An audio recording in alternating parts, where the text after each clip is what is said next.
ধর্মের বা কে কোন গোত্রের আমরা জানি না, আমরা সবাই এক। এখানে কোনো রাজনীতি বা কোনো রাজনীতি উদ্দেশ্যকে নিয়ে আমরা কাজ করতেছি না। রাজনীতি যেই হোক, আমরা প্রতিহিংসার কোনো হবো না। প্রতিহিংসা যারা করবে তাদেরকে আমরা রুখে দাঁড়াবো। যে দল হোক না কেন, প্রত্যেকটা দলের মতবাদ ভিন্ন। আমরা কোন দলের বিপক্ষে কাজ করি না, এটা আমি আবার বারবার উদ্দেশ্য বলতেছি। আমরা কোন দলের বিপক্ষে নই, আমরা শুধুমাত্র দেশের করাপশনের বিরুদ্ধে, দেশের দুর্নীতির বিরুদ্ধে এবং দেশের মানুষের অধিকার রক্ষার সচেতন হওয়ার জন্য আমরা এখানে আসছি। সকল পেশাজীবী এবং সকল ধর্মের মানুষ এবং সকল শিক্ষার্থীকে আহ্বান জানাচ্ছি আমাদের পাশে থাকার জন্য। যারা বিগত দিন তোমাদের দেশকে সুন্দর এবং সুশৃঙ্খলভাবে পরিচালিত করার জন্য রক্ত দিয়েছে, তাদের প্রতি শ্রদ্ধা নিবেদনের জন্য এবং এই র্যালিতে সুশৃঙ্খলভাবে অংশগ্রহণ করে যারা এই দেশের জন্য শহীদ হয়েছে তাদের আত্মার মাগফিরাত কামনা করো। বৈষম্য বিরোধী যেই আন্দোলনটা হচ্ছে, প্রতিবাদ বিক্ষোভ মিছিল, আমি চাই যেহেতু এটা দলমত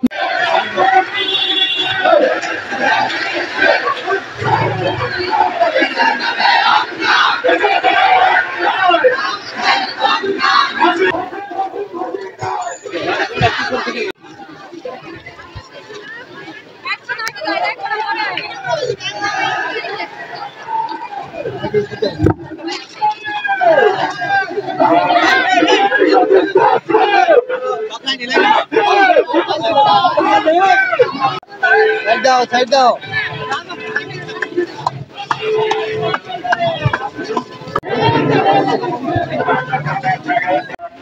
আমার মায়ের মরল কেন?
আমার সোনার বাংলায় উনি হাসিনার বিচার চাই।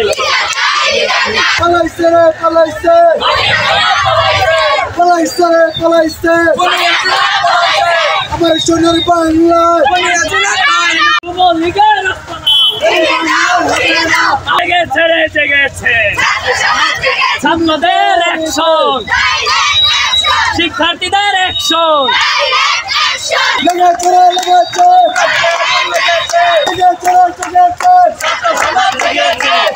সভ্যতার শত্রুরা সাবধান, নৌজওয়ান নৌজওয়ান পিছে দেখেছে নৌজওয়ান, কোটি প্রাণ একই প্রাণ একই শব্দে বহিয়ান। আমরা জানি, আপনারা জানেন, গত 15 বছর ধরে সুসন্তুলন নিপীড়ন নির্যাতনে অত্যাচারে অনাচারে অনধিকারে আমাদেরকে মারতে মারতে ধীরে ধীরে আমাদের শেষ করে দিতে চেয়েছিল এবং সর্বশেষ যখন আমাদের দেয়ালে পিঠ থেকে গেছে, আর উপায় নাই। সেই সময় যখন আমরা ঘুরে দাঁড়িয়েছি, পাশের লাঠি হাতে নিয়েছি, যখন বলেছি বিপ্লব জিন্দাবাদ, যখন বলেছি ইনকিলাব জিন্দাবাদ, যখন পুলিশের সামনে দাঁড়িয়ে জামার বোতাম খুলে পুষ্পাঞ্জলির মতো স্বতঃস্ফূর্ত আত্মবিসর্জন দিয়ে বলেছি এই স্বৈরাচার, তখনই কিন্তু বিপ্লব হয়েছে।